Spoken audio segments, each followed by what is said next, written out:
Brothers choice.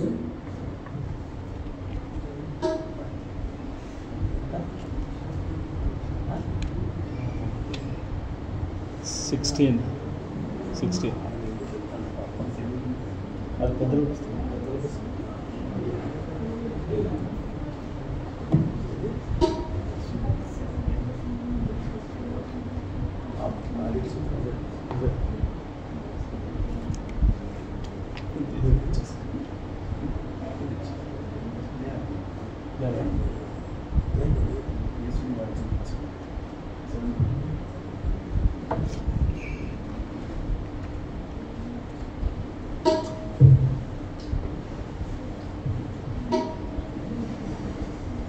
Song number 724.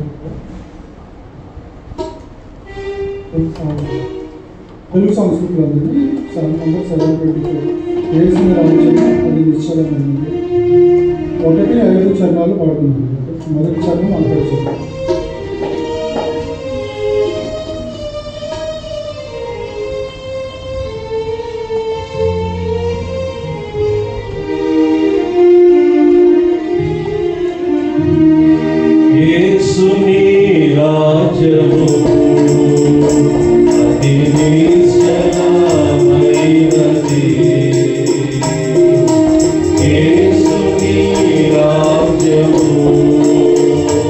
Adi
choice. Any language.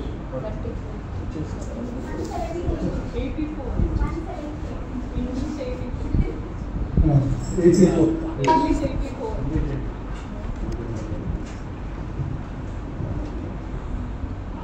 I gave my life for thee. Akadana, I gave my life for thee. Song number 84, English songs book nunchi. I gave my life for thee, my precious blood.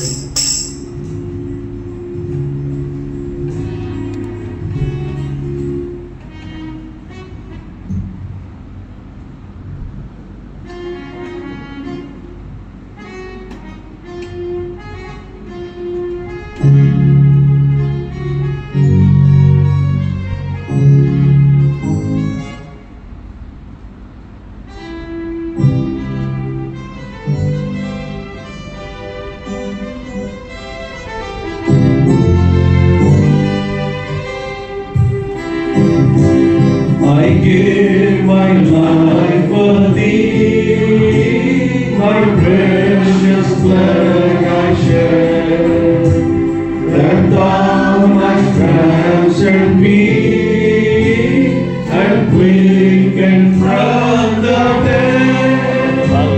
I give my life for thee, what hast thou given for me? I give my life for thee, what hast thou given for me? I spend long years for thee, in veneration and gold, that an eternity of joy thou mightst know. I spend long years for thee, as thou spent birth for me. I spend long years for thee, as thou spent birth for me. My father's home of life, my rainbow circle crow, I left for earthly night, for wandering sad and alone. I left it all for thee, as thou left all for me. I left it all for thee, as thou left all for me.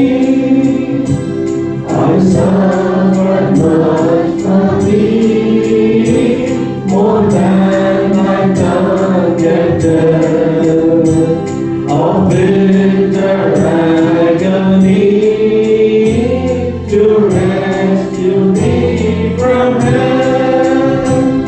I suffered much for thee, what canst thou give for me? I suffered much for thee, what canst thou give for me? Lord, let my life be given, and every moment spent, for darkness souls from heaven, and all of skies be red. Thou givest thyself for me, now I give all for thee. Thou givest thyself for me, now I give all for thee.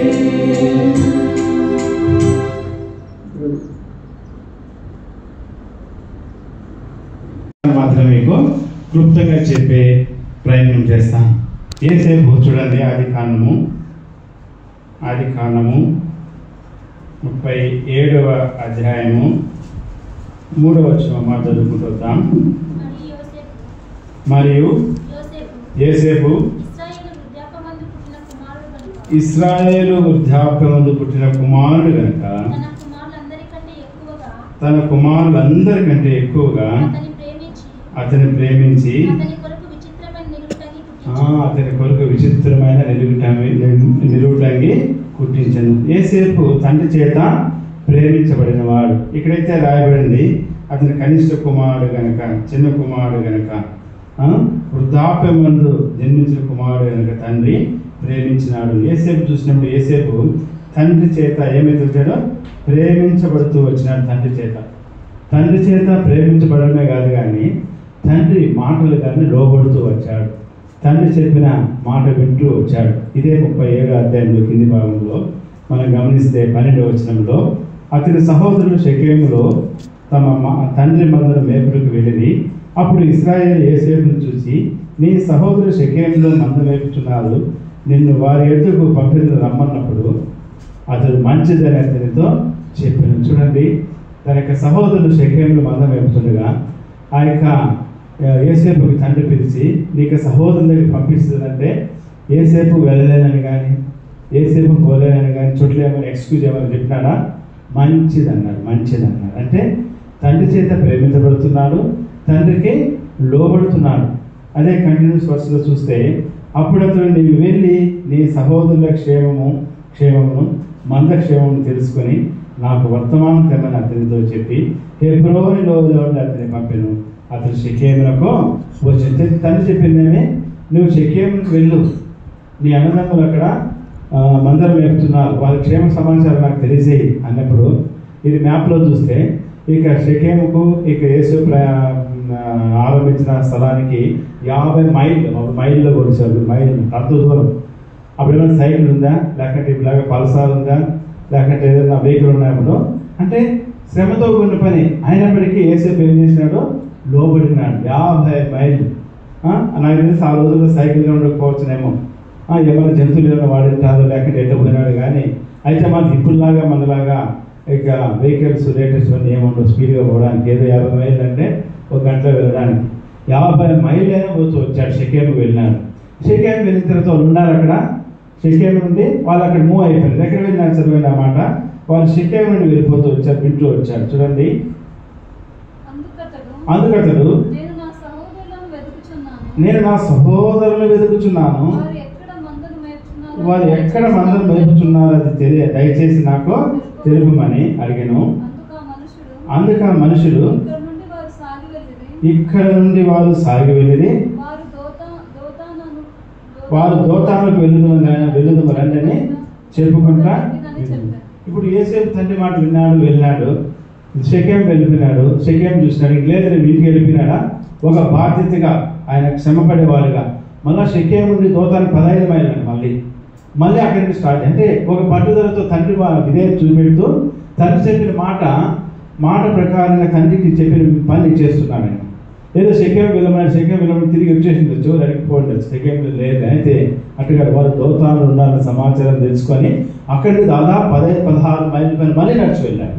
అంటే తండ్రికి లోబడినాడు. ఏమనుసులుగా మనం కానీ తండ్రికి లోబడే వాళ్ళు ఉంటారు. తండ్రి దేవుని మనం లోబడాలి, చెప్పిన పని చేసేవాళ్ళు ఉన్నారు. ఏదో చక్కగా ఆ రోజుల్లో ఎంతో దూరం నడిచిపోయారు, చెమటలు పరుచుకోవాలి. అడవిలో గొర్రెల మందులు ఎక్కడ ఉంటాయి? అరణ్యంలో ఉంటాయి. అదేమన్నా హైవే రోడ్డు కాదు కదా, బెంగళూరు మదనపల్లి లేకపోతే హైదరాబాద్ హైవే రోడ్డు కాదు. ఎన్నో ఇబ్బందులు ఉంటాయి. అందుకని యేసేపును వాళ్ళ దగ్గరికి రాగానే వాళ్ళు యేసేపు మీద అసూయ పెట్టి వాళ్ళు ఏం చేశారు? యేసేపుని ఎట్లా వాళ్ళ తండ్రి గారిని నమ్మించారో ఇక యేసేపుకి నిలువు టంగిని తీసివేసి ఆ నిలువు టంగికి ఏం చేస్తూ రక్తం ఇస్తూ వచ్చారు వాళ్ళు. ఆ రక్తం మేకపిల్ల చంపేది, మేకపిల్ల రక్తంతో వస్తువుల నుంచి ఏం చెప్పారు? దుష్టముఖములో చీజ్. అంటే దుష్టముఖములు ఉంటాయి ఆ యేసేపు దారిలో. అయినప్పటికీ యేసేపు ఏమన్నాడు? వెళ్తూ వచ్చాడు. అంటే అపాయం ఉంది. అన్ని మైళ్ళు వెళ్ళాడు. అంటే తండ్రికి లోబడుతూ వచ్చాడు, తన ప్రాణం లెక్క చేయకుండా. కానీ ఇప్పుడు తండ్రి లోబడి నేర్చుకోవాలి ఫస్ట్ మనం. యేసేపు ఈరోజు ఇంత గొప్ప వాడైనాడంటే ఈరోజు యేసేపు గురించి ఈరోజు మనం మాట్లాడుతున్నామంటే యేసేపు అరణ్యంలో దుష్టమగాలు చీల్చివేసి అరణ్యంలో భయంకరమైన పరిస్థితులు ఒక్కడే నాకు తోడు పంపించమనలా, నా దేవుళ్ళని రమ్మనలా, ఏం ఎక్స్క్యూజ్ చెప్పలేదు. చెప్పినా వెళ్ళడం అంతే. షెకెము వెళ్ళాడు. షెకెము దోతానిగా వెళ్ళాడు.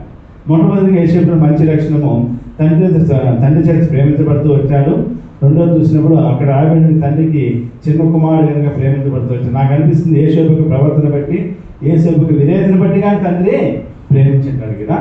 కాబట్టి ఈ విధంగా యేసేపు ఇంత కష్టపడుతూ వచ్చాడు.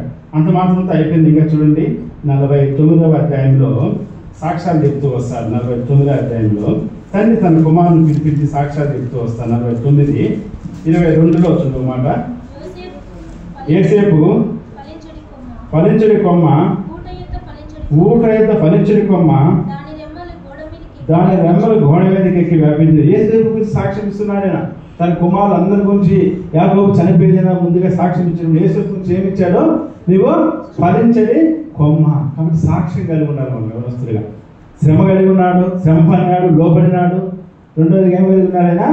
సాక్ష్యం పొందుతూ వచ్చాడు యేసేపు. కాబట్టి ఇది చాలా ప్రాముఖ్యమైనది. యవనస్తులుగా మనం లోబడాలా. ఇంత కష్టం అంత కష్టం అనుకోకూడదు. అంటే చెప్పిన పని చెప్పినట్లు చేయాలన్నమాట. దేవుని కోసం అయితే ఆయన తన తండ్రి చెప్పిన మాట చక్కగా విని షెకెము వెళ్ళాడు. 50 మైళ్ళ పైన, షెకెము మళ్ళీ దోతానికి వెళ్ళాడు 15 మైళ్ళ పైన. అక్కడికి వెళ్ళి ఏమైనా శ్రమపడుతూ వచ్చారు తన అన్నదమ్ములతో. అది ఎక్కడ దుష్టమంగాలు చీల్చివేసే ప్రాంతంలో ఒక్కడే వెళ్ళాను. కాబట్టి లోబడి నేర్చుకోవాలి, పనిలో కష్టపడి నేర్చుకోవాలి యవనస్తులుగా. అదేవిధంగా చూస్తూ వచ్చినప్పుడు ఇంకో మాట చూద్దాం. అది ఆదికాండంలోనే 37వ అధ్యాయము 2వ వచనం చదువుకుంటాం. యాకోబు వంశావళిది 17 ఏళ్ల వాడై తన సహోదరులతో కూడా మందను మేపుచుండెను.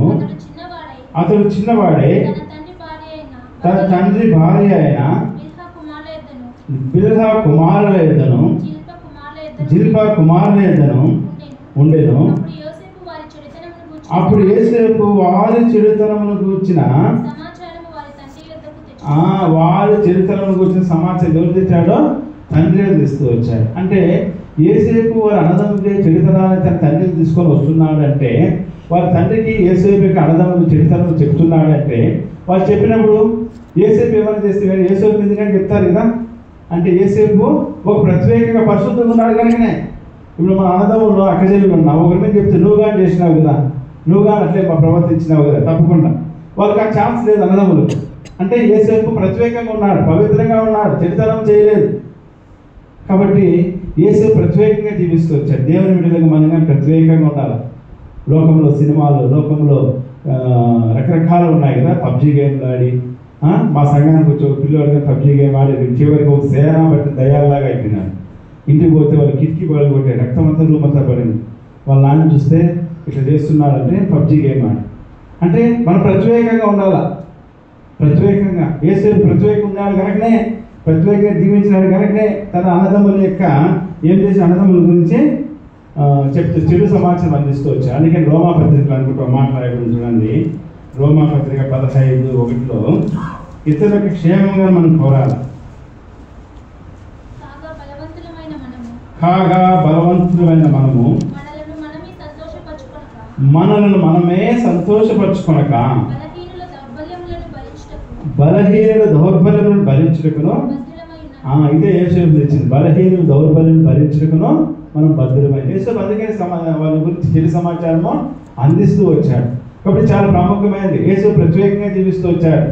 అది మనం ఈ లోపల ప్రత్యేకంగా జీవించడానికి పాత నిబంధనలో సంఖ్యాకారం 6 రాయబడుతూ వచ్చాయి. ఏ విధంగా మనం ప్రత్యేకంగా జీవిస్తూ నాజీరు చేయబడి జీవిస్తూ రావాలి. ఈ లోకస్తుతో మనం కలిసిపోకూడదు.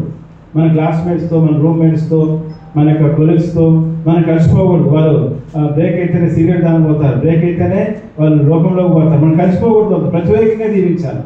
యేసేపు జీవించాడు ప్రత్యేక ఇంట్లోనే ఉన్నాడు, అన్నదమ్ములతోనే ఉన్నాడు. వాళ్ళు ఏ చెడుతనం చేస్తున్నారో తెలియదు, కానీ చెడుతనం అంతా తీసుకొని వాళ్ళ తండ్రి గారికి చెప్తున్నాడు. వారికి అవకాశం లేదు ఏమని చెప్పడానికి, ఎందుకంటే ప్రత్యేకంగా పరిశుద్ధంగా జీవిస్తున్నాడు కదా. అందుకని యేసేపు దేవునికి భయపడేవాడు. కాబట్టి యేసేపులో మనం జీవిస్తూ రావాలి. కష్టమైన నష్టమైన దూరం వెళ్తూ వచ్చాడు. చెడుతనం తన తండ్రికి అందజేస్తాడు. ఈయన ప్రత్యేకంగా జీవిస్తూ వచ్చాడు, పరిశుద్ధంగా జీవిస్తూ వచ్చాడు. ఇంకా యేసేపు గురించి ఒక మాట చూసుకొద్దాం రండి. 39వ అధ్యాయం 6-7 వచనాల్లో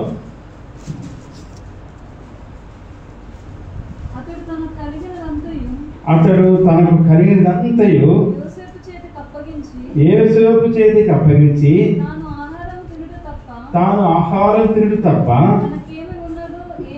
తనకేమి ఉన్నదో ఏమి లేదు విచారించిన వాడు కాడు. యోసేపు రూపవంతుడును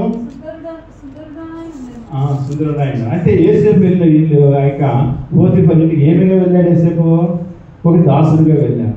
యోసేపు ఎంత నమ్మకంగా ఉంటే తనకు కలిగినంతయు తనకు అప్పచెప్తూ వచ్చాడు కదా. తన మీద ఎంత నమ్మకం ఉంటే అయినప్పటికీ యోసేపు ఎంత నమ్మకస్తులుగా ఉంటూ వచ్చాడు పనిచేసే చోటు. కానీ త్వరగా అతను ఏమైతే వచ్చాడో ఆ ఇంటికి యజమాని స్థానంలోకి వస్తూ వచ్చాడు.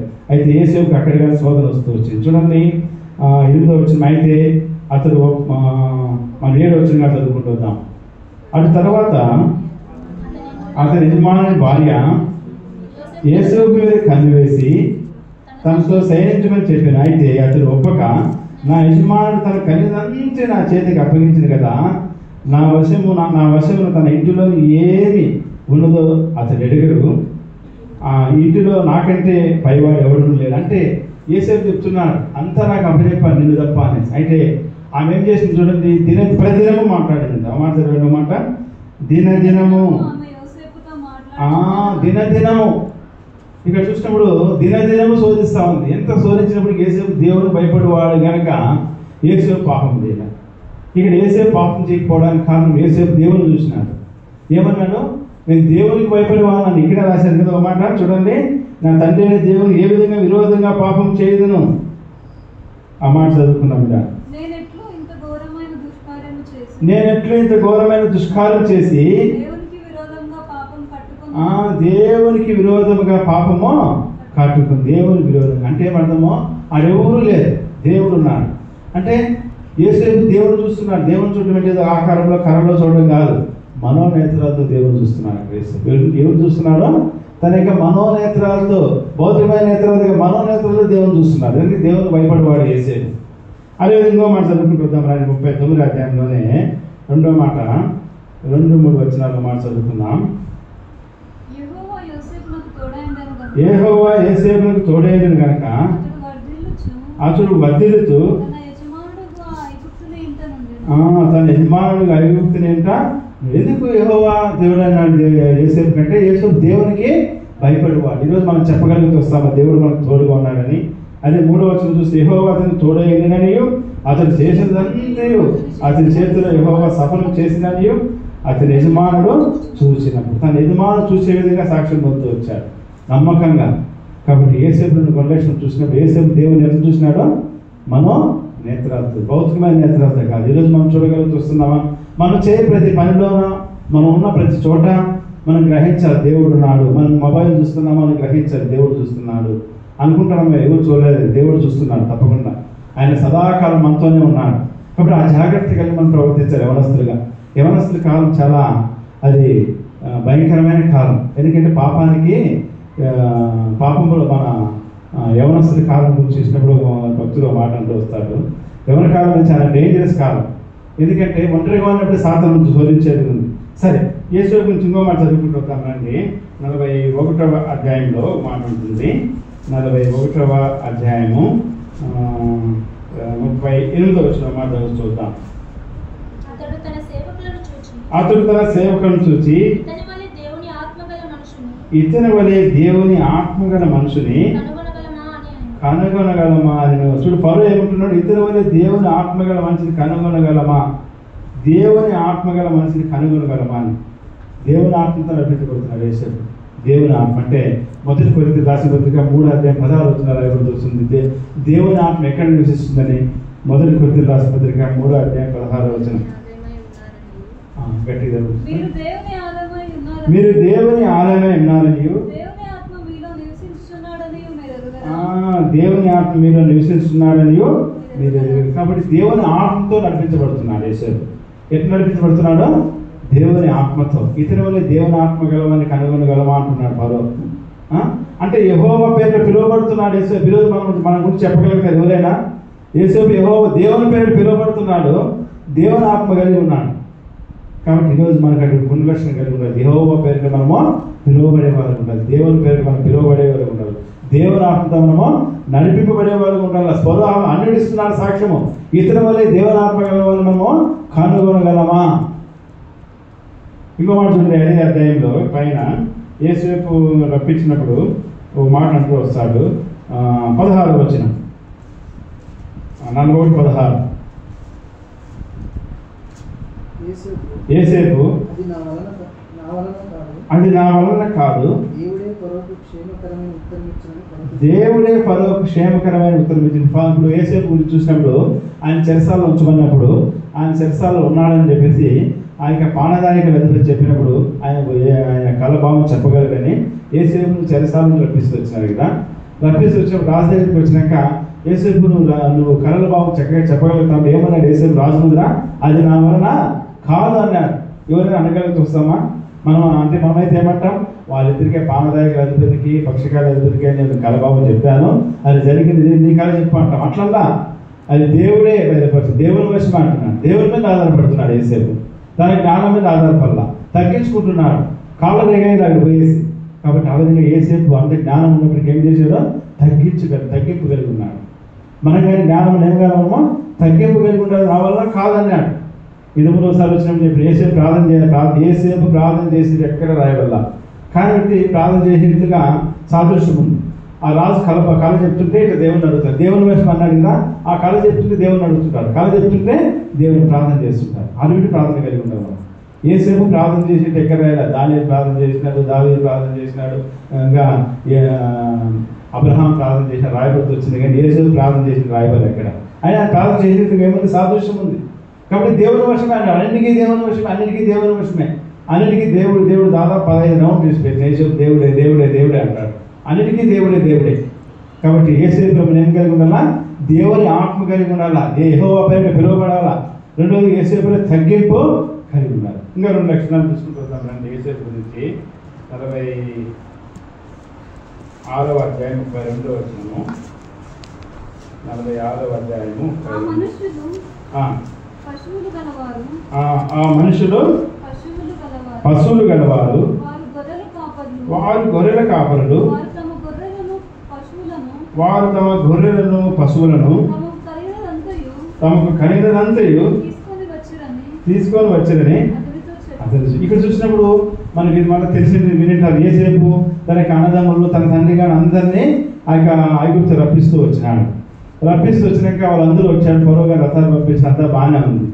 అక్కడ చూసిన ఇంకో మాట, దానికి కింద నుంచి 2 మాట రాయబడి వస్తుంది. గొర్రెల కాపరి అయిన ప్రతివాడు ఐగుప్తీయులకు హేడు. గొర్రెల కాపరి ప్రతివాడు ఎవరికి? ఐగుప్తీయులకు హేడు. వీళ్ళెవరు? గొర్రెల కాపరులు. యేసేపు చూస్తే ఏ స్థానంలో ఉన్నాడో? ఒక ప్రధాన స్థానంలో ఉన్నాడు. వీళ్ళు చూస్తే గొర్రెల కాపరులు. గొర్రెల కాపరి ప్రతి ఒక్కడు ఐగుప్తుడికి ఏమంట? హేడు. కాబట్టి యేసేపు వాళ్ళని చూసి ఏమైనా భయపడినాడా?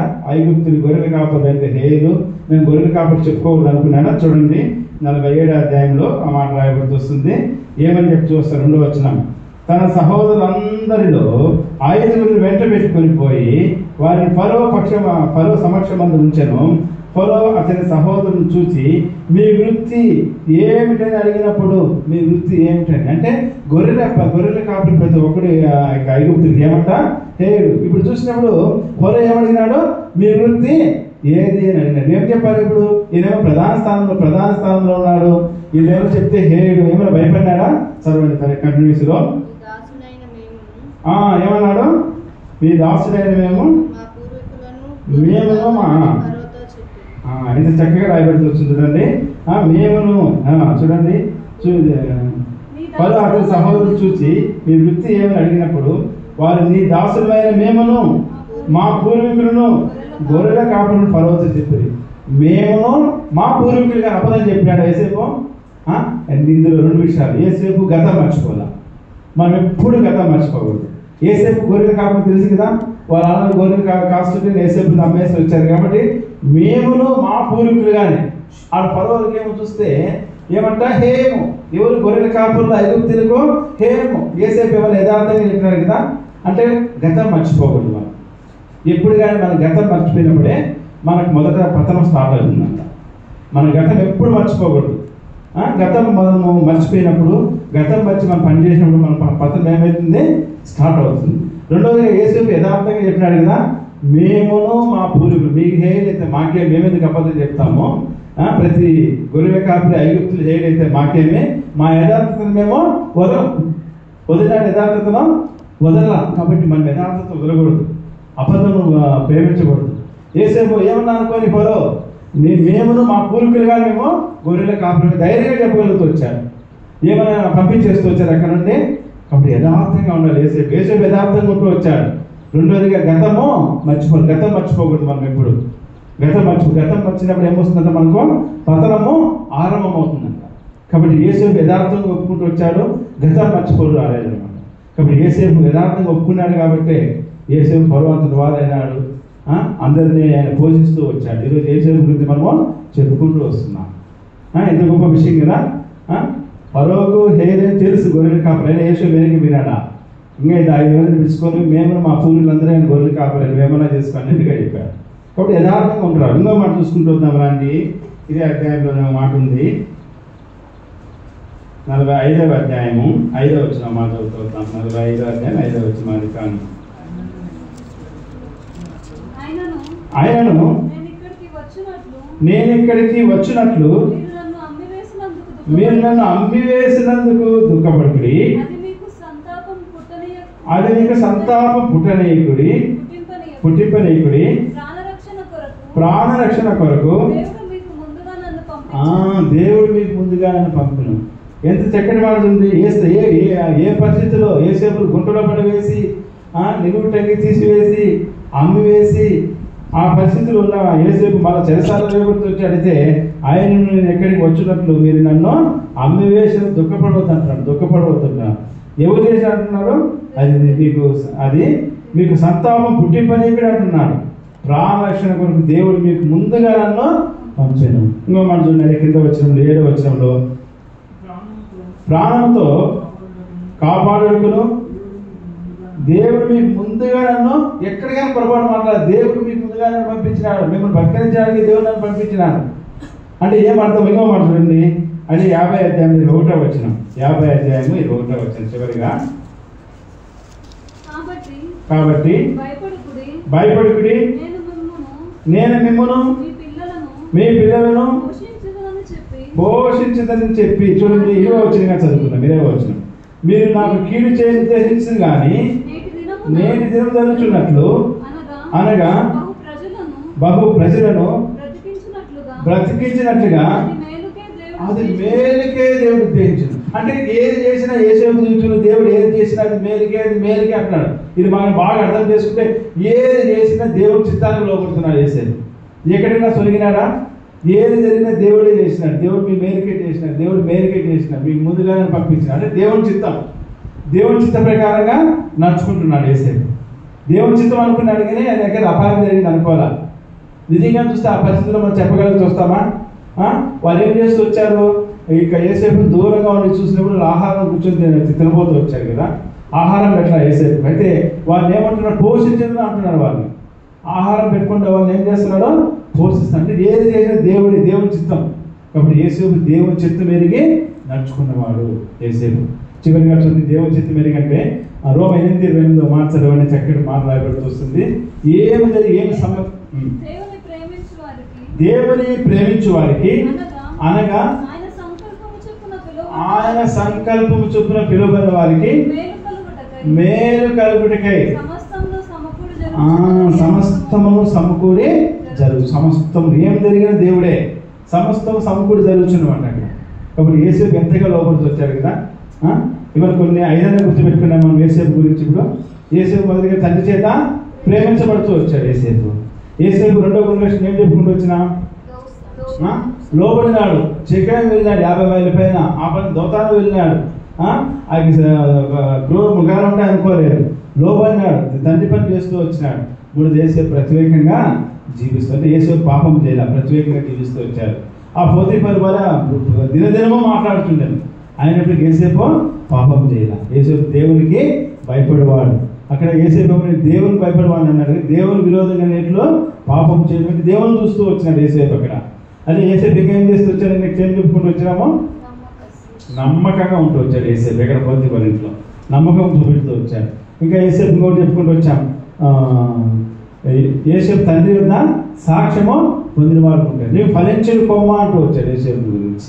అంత మాత్రమే కాకుండా యేసేపు చివరికి ఏం చెప్పుకుంటూ వచ్చాను యేసేపు గురించి? ఏం చెప్తాను మీరు? హంబుల్ తగ్గించుకున్నాడు. ఎప్పుడు పోతే పొలం దగ్గర కళ చెప్పేటప్పుడు నేను కలవాలని చెప్పగలనల్లా, దేవుడే నీకు దయచేయండి, దేవుడే నీకు దయచేయండి. సరే, ఇన్ని పరిస్థితి అనుమతించినప్పటికీ దేవునికి లోపడుతూ వచ్చాడు యేసేపు కదా. చివరిగా చెప్పిన మాట దేవునికి లోపడుతూ, అంటే దేవుడే అనుమతించినాడు, దేవుని చిత్తాన్ని లోపడుతూ వచ్చాడు. ఈ దేవుని చిత్తం అనుకున్నాడు, ఏం సంభవించినది దేవుని చిత్తం అనుకుంటూ వచ్చాడు. కాబట్టి ఈరోజు మనం తీర్మానించుకున్నాం, యేసేపు ప్రత్యేకంగా పరిశుద్ధంగా జీవితాం, దేవుని భయపడేవాళ్ళే జీవితాం. అన్నిటికంటే ప్రాముఖ్యంగా చూసినప్పుడు యేసేపు ఆ యొక్క ఫరో ఎదురు వచ్చినప్పుడు 5 మందిని తీసుకుని ఏం చెప్పినాడో, మేమును మా పూర్వీకులు ఎవరంట? గొర్రెల మేపలమే. నీకు హేలైతే మాకేముంది, మేము మా పూర్వీకులమో గొర్రెలు కాపరమే. అంటే యథార్థత, గతము మర్చిపోలేదు. కాబట్టి కొన్ని చూస్తూ వచ్చాం. దాదాపు 7 యేసేపు యొక్క శ్రేష్టమైన లక్షణాలు ఇవి మనసులో పెట్టుకొని మనము నెమరు వేసుకోవాలి. యేసేపు గురించి, ఎందుకంటే యేసేపు గురించి ఈరోజు మాట్లాడుతూ వస్తాం. ఒకే ఒక ఇంటర్వ్యూకి యేసేపు ఏమైపోయినాడో ప్రధాన అయిపోతూ వచ్చి, ఒకే ఇంటర్వ్యూనే జరిగింది యేసేపు పొలం దగ్గర. ఒకే ఇంటర్వ్యూకి ఏమైనాడో ఫెయిల్ కాల, ఒకే ఇంటర్వ్యూ. కాబట్టి దేవుడు భయపడే వారు ఉంటే ఏ ఇంటర్వ్యూగా మనం ఫెయిల్ కామన్నమాట. దేవుడి కొద్ది వాక్యాన్ని ఆస్వాదించి దీవించింది కాక.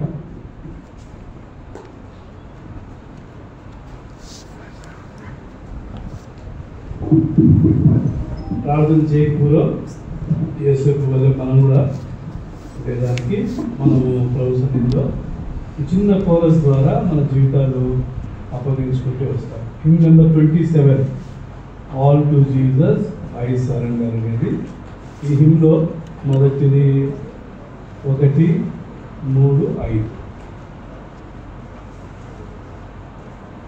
1, 3, 5 పాడదాము. తర్వాత పాట ద్వారా మనం అప్పగించుకుందాం ప్రభుకి. తర్వాత భాస్కరులు వస్తారు, ప్రార్థన చేసి I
ప్రేమ తండ్రి కుక్కలు ప్రభావ స్తోత్రాలు చెల్లించుకుంటూ ఉన్నాం.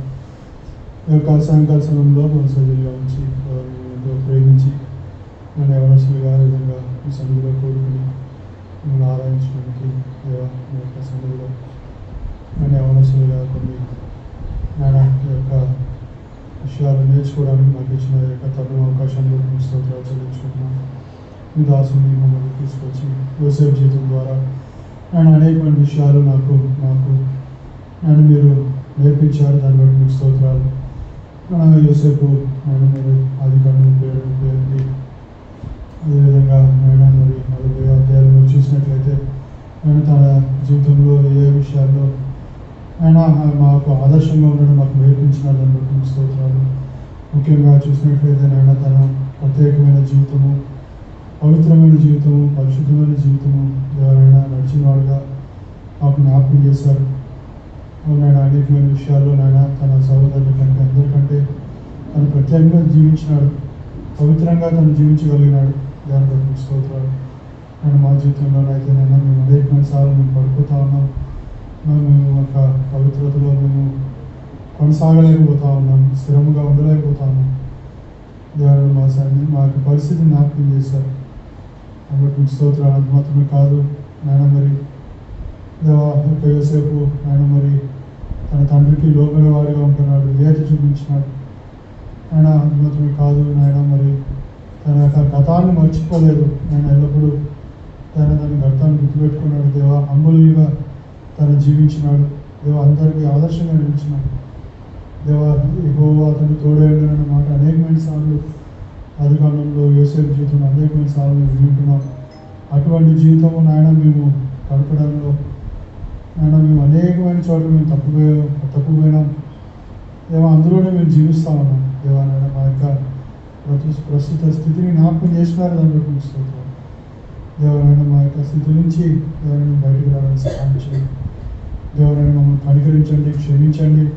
మా జీవితాలు మేము కట్టుకునే వారంగా, యోసేపు వలె మేము జీవించే వారంగా దేవరైనా దేవుడు యెహోవా అతను తోడైన ఆ సాక్ష్యము, ఆ వాగ్దానం మా జీవితంలో మేము ఎల్లప్పుడూ కాపాడుకునే వారంగా మమ్మల్ని చేయవలసిందిగా వేడుకుంటా ఉన్నాం. కనికరం గల దేవుడు అయినందుకు మీకు స్తోత్రాలు. దేవుడు మమ్మల్ని కనికరించండి. మా జీవితాలు మాకు కట్టండి. తిరిగి మన దేవాన్ని మేము తిరిగి నేను యొక్క లోకంలోకి మేము వెళ్తుండగా మా యొక్క ఉద్యోగాల రీత్యా, చదువుల రీత్యా మేము నివసిస్తుండగా మేము యోసేపు వల్ల ప్రత్యేకమైన జీవితం, పవిత్రము పరిశుద్ధమైన జీవితం మేము జీవించేవారుగా, క్రైస్తవులుగా మేము జీవించేవారుగా మాకు ఒక గుర్తింపు మేము ఎల్లప్పుడూ కలిగి ఉండి ఆ గుర్తింపు మేము మోసేవారుగా మమ్మల్ని ఎల్లప్పుడూ ఆయన మీరే కాపాడవలసిందే వేడుకుంటాము. మా తీర్మానాన్ని మీరే స్థిరపరచండి, బలపరచండి. శత్రువు ఎత్తుకుపోకుండా మీరే సహాయం చేయవలసిందే వేడుకుంటాం. వచ్చిన అందరిని బట్టి కూడా మీకు స్తోత్రాలు. దేవుని వచ్చిన ప్రతి హృదయాల్లో తీర్మానం చేసుకుని వెళ్ళేవారు మమ్మల్ని చేయవలసిందే వేడుకుంటాము. ఎవరైనా మరి ఈ యొక్క దినమంతా కూడా పరిచయం సహాయం చేసినారు. ఎవరైనా ఉదయకాలం పరిచయంలో కూడా అనేకమైన విషయాల్లో మీ దాసుని ద్వారా మాకు నేర్పించినారు. దాన్ని బట్టి మీకు స్తోత్రాలు. దేవరాన్ని దాసుని దీవించండి. ఇక్కడ పరిచయం చేసి మళ్ళీ తిరిగి వెళ్తుండగా ప్రయాణ సహాయం చేయండి, క్షేమకరమైన ప్రయాణం దయచేయండి. ఎవరైనా అక్కడ నేను సంఘం మొత్తంలో కూడా మీ యొక్క దాసులతో సహాయం చేసి తోడుగా ఉండి నేను పరిచయంలో కూర్చొని వేడుకుంటాను. వచ్చిన ప్రతి ఒక్కరికి స్తోత్రాలు. ఆయన మరి తిరిగి వెళ్తుండగా ప్రయాణంలో సహాయం చేయండి. ఈ వారమంతా కూడా మేము ఒక యోసేపు వల్ల ప్రత్యేకమైన జీవితం మేము గడుపుకున్నట్లు మీరే మాకు సహాయం చేసి నడిపించవలసిందిగా వేడుకుంటాం. ఇంతవరకు తోడే నడిపించిన దాంట్లో మీ స్తోత్రం చెల్లించుకుంటాం. యేసుక్రీస్తు పరిశుద్ధనామమున వేడుకుంటున్నాం తండ్రి. ఇప్పుడు మన తండ్రి అయిన దేవుని ప్రేమ, కుమారునికి యేసుక్రీస్తు వారి కృప, పరిశుద్ధాత్మని అన్యోన్య సహవాసం ఇప్పుడు ఎల్లప్పుడూ సదాకాలం మనకు తోడే నడిపించిన కాదు.